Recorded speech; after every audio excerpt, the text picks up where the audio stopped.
Hello everyone, this is Shivangi. Welcome to shift classes. Video हम discuss करने वाले हैं इक्विलिब्रियम और उसके टाइप्स को, संतुलन और इसके प्रकार। तो अगर आपके पास इग्नू का स्टडी मटेरियल नहीं है तो आप नीरज पब्लिकेशन की बुक परचेज कर सकते हैं। सारे डिटेल डिस्क्रिप्शन में है। मेरे कूपन कोड SC2023 का इस्तेमाल करेंगे तो आपको और भी डिस्काउंट मिलेगा।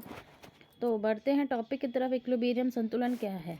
वो स्थिति, वो सिचुएशन जहाँ पे मार्केट की जो सप्लाई है और डिमांड जो है वो बैलेंस होती है। मतलब जितनी डिमांड की जा रही है उतनी सप्लाई हो रही है मार्केट के अंदर, और जहाँ पे डिमांड और सप्लाई क्या हो जाते हैं, पूर्ति और मांग जब एक दूसरे के संतुलन में आ जाते हैं, ठीक है, तो वहाँ पे प्राइस क्या हो जाते हैं, वहाँ पे कीमत क्या हो जाती है, स्थिर हो जाती है। प्राइस कैसे हो जाते हैं? इक्वल हो जाते हैं। ठीक है, तो ओवरऑल सप्लाई गुड्स और सर्विसेज की, ठीक है, ओवर हो जाती है। सप्लाई क्या हो जाती है? ओवर हो जाती है, अधिक हो जाती है। तो क्या होता है? अधिक आपूर्ति कारण क्या होती है? कीमतें कम हो जाती है। सप्लाई ज़्यादा, डिमांड नहीं हो रही है लेकिन इकॉनमी के अंदर सप्लाई ज़्यादा हो रही है, पूर्ति ज़्यादा हो रही है, तो उसकी वजह से प्राइस कम हो जाएंगे। ठीक है, which result in higher demand. अब क्या हुआ कि क्या था? सप्लाई ज़्यादा हुई। सप्लाई क्या हुई? देखो, सप्लाई क्या हुई? इंक्रीज हुई। इसके होने से, सप्लाई ज़्यादा होने से प्राइस क्या होगा? गिर गया। अब प्राइस क्या हो गया? कम हो गए। प्राइस कम होने से क्या हो जाएगी? लोग डिमांड ज़्यादा बढ़ा देंगे कि भाई अब चीज़ों के दाम कम हो गए, अब डिमांड ज़्यादा बढ़। अब डिमांड कम हो, डिमांड ज़्यादा बढ़ गई है, ठीक है, तो सप्लाई अंडर हो जाएगी क्योंकि लोग ज़्यादा डिमांड करने का, प्राइस गिरने का, सप्लाई क्या हो जाएगी? अंडर सप्लाई हो जाएगी। ठीक है, सप्लाई क्या हो जाएगी? अंडर हो जाएगी। और जब सप्लाई कम हो रही है तो फिर क्या हो जाएंगे? प्राइस क्या हो जाएंगे? राइज हो जाएंगे। ठीक है, तो फिर से इकॉनमी किस में आ जाएगी? बैलेंस में आ जाएगी। ठीक है, जहाँ पर डिमांड और सप्लाई क्या हो जाएंगे? इक्वल। एक बढ़ता है, दूसरा घटता है, लेकिन फिर वो फिर अपने बैलेंस में आ जाता है। ठीक है, तो ये मार्केट, यहाँ फ्री मार्केट है, गवर्नमेंट को इंटरवेंशन नहीं है। सप्लाई इंक्रीज हो रही है, प्राइस गिर गए, प्राइस गिरे तो डिमांड बढ़ गई, डिमांड करने ज़्यादा लोग कर रहे हैं तो सप्लाई की शॉर्टेज हो गई, सप्लाई की शॉर्टेज हो गई तो प्राइस राइज हो गए। ठीक है, क्लियर हुआ कि मांग और आपूर्ति की वजह से कैसे जो है बैलेंस होता है इकॉनमी के अंदर। तो ये हमारा ग्राफ है जो आपको एग्जाम में बनाना है। यहाँ हिंदी मीडियम वाले बच्चे लिख लेना पूर्ति, ठीक है, और यहाँ पे मांग, ये आपका संतुलन है, यहाँ आप संतुलन लिख लेना। ठीक है, तो ये आपका प्राइस है, यहाँ कीमत आ जाएगा। और डायग्राम हमेशा आपको पेंसिल से बनाना है, पेन का इस्तेमाल ना करना है। बस जो आपको लिखना है वो आप पेन से लिख सकते हैं, जैसे पूर्ति मांग जो भी लेबलिंग करनी है वो पेन से कर सकते हैं, लेकिन ड्रॉ आप लोग पेंसिल से करना। क्लियर हुआ? तो यहाँ पे इस पॉइंट पे क्या है? यहाँ इक्विलिब्रियम इंटरसेक्शन हो रहा है डिमांड और सप्लाई कर्व का। सप्लाई कर्व है, ये हमारा डिमांड कर्व है, तो ये इंटरसेक्शन हो रहा है। यहाँ क्वांटिटी लिख लेना। ठीक है, यहाँ पे क्वांटिटी लिख लेना आप लोग, मात्रा। ठीक है, हिंदी मीडियम वाले स्टूडेंट एक्स एक्सिस पे मात्रा लिख लेना और क्वांटिटी इंग्लिश में। क्लियर हुआ? तो अब हम देख सकते हैं there is a supply and demand curve, इसी की एक्सप्लेनेशन है फिगर की। तो supply curve goes up as price and quantity increases. आप देख रहे हैं सप्लाई कर्व जैसे जैसे बढ़ता जा रहा है तो प्राइस क्या होते जा रहे हैं। मैं इसको इरेज कर दूँ या आप नोट कर लेना। ठीक है, नोट कर लिया होगा आपने। देखो, जैसे जैसे सप्लाई कर्व इंक्रीज हो रहा है तो प्राइस क्या हो रहा है? देखो, पहले प्राइस ये था, सप्लाई कर्व को देखना बस। ठीक है, प्राइस क्या होता जा रहा है? इंक्रीज। और क्वांटिटी भी क्या होती जा रही है? इंक्रीज। तो जैसे जैसे प्राइस बढ़ेंगे तो सप्लायर ज़्यादा प्रॉफिट कमाना चाहता है तो क्वांटिटी इंक्रीज करेंगे। ठीक है, कि प्राइस बढ़ेगा, सप्लाई इंक्रीज। और there is a high price. ठीक है, since there is a high price more good and service are willing to be supplied. जब प्राइस ज़्यादा होंगे तो भाई क्या सोचेगा प्रोड्यूसर कि मैं ज़्यादा से ज़्यादा सप्लाई करूँ। और दूसरी तरफ डिमांड कर्व जब गोज डाउन, डिमांड कर्व क्या हो रहा है? मात्रा मांग वक्र जो हो रहा है नीचे की और आ रहा है तो क्वांटिटी इंक्रीज हो रही है। ठीक है, मांग वक्र क्या हो रहा है? एक मिनट, इसको इरेज कर दें। ये हमारा डिमांड कर्व है, नीचे की ओर आ रहा है। ठीक है, प्राइस कम होता जा रहा है और क्वांटिटी इंक्रीज होती जा रही है। ठीक है, डिमांड में, क्योंकि आप डिमांड ही जब ज़्यादा करते हैं, ठीक है, क्वांटिटी डिमांड आप ज़्यादा करते हैं कब? जब प्राइस क्या होते हैं? कम।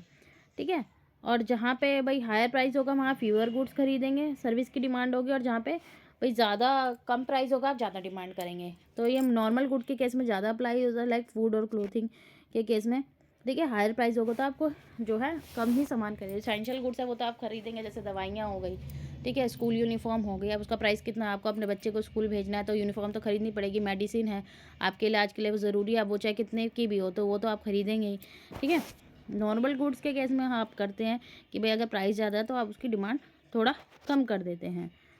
टाइप्स आ गया, पहला आ गया स्टैटिस्टिक इक्विलिब्रियम। तो यहाँ पे कंज्यूमर की भी बात हो रही है और इंडस्ट्री की भी बात हो रही है, यहाँ पे प्रोड्यूसर की भी बात हो रही है। तो कंज्यूमर बैलेंस में कब होता है? जब से ज़्यादा सेटिस्फेक्शन मिलती है, ठीक है?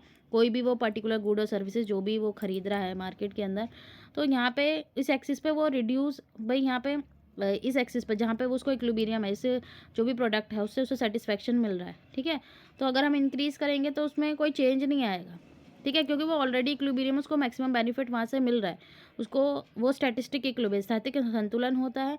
और हम एंटरप्राइजेस की बात करें कि स्टैटिस्टिक इक्विलिब्रियम में कि एग्जिट नहीं करता है कोई भी sector, do not exit the sector by change करना।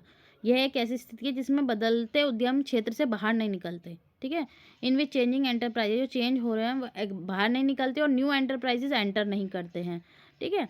तो यहाँ पे जनरल की इन जनरल अगर हम बात करें सामान्य तौर पर एक उद्योग तब संतुलन होता है जब सभी व्यवसायों को सामान्य लाभ यहाँ पे प्राप्त हो रहा है, कोई न्यू एंट्री नहीं हो रही, ना कोई एग्जिट कर रहा है, ठीक है? जो ऑलरेडी हैं वो एग्जिट नहीं कर रहे, जो न्यू है वो, क्योंकि न्यू एंटरप्राइजेज कोई न्यू बिजनेस कब एंटर करेगा मार्केट के अंदर? जब उसे प्रॉफिट दिखेगा।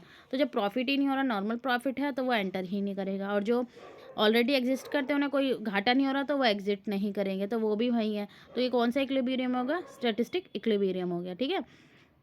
नेक्स्ट आता है हमारा डायनेमिक इक्विलिब्रियम। तो यहाँ पे चेंज होता है, price, quantity, innovation, salary, taste और other components are subject to constant change under this categorization, ठीक है?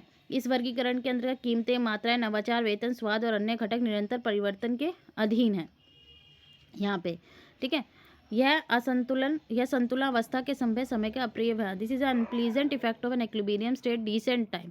जैसे कि मान लीजिए यहाँ पे people desired for fish grow, ठीक है? जब लोगों को मछली के प्रति इच्छा बढ़ती है, ठीक है? So does the demand for fish, वो क्या करेंगे? उनको मछली खाने की ज़्यादा इच्छा, तो वो मछली की मांग करेंगे, मछली की मांग बढ़ जाएगी मार्केट के अंदर। इसके केस में जो डीलर होगा वो क्या करेगा? प्राइस बढ़ा देगा। डीलर क्या करेगा? प्राइस बढ़ा देगा, पिछले ग्राहकों के व्यवहार में बदलाव लाएगा। इससे जो बिहेवियर होगा प्रीवियस कस्टमर का वो चेंज हो जाएगा, ठीक है? भाई अब यहाँ डिसइक्विलिब्रियम आ गया। भाई वो डिमांड किसकी कर रहे हैं? फ़िश की कर रहे हैं। उनकी फ़िश की डिमांड, पहले उसके फ़िश की प्राइस उनके लेवल में था कि वो उतना खर्च कर सकते हैं, लेकिन अब डीलर ने देखा लोग फ़िश की डिमांड ज़्यादा कर रहे हैं, तो उन्होंने क्या करा? फ़िश के प्राइस बढ़ा दिए, तो डिसइक्विलिब्रियम आ गया, ठीक है? तो प्रोवाइडर इंक्रीज करेगा supply of fish to meet the new demand which will last until the provider increase the supply of the new demand.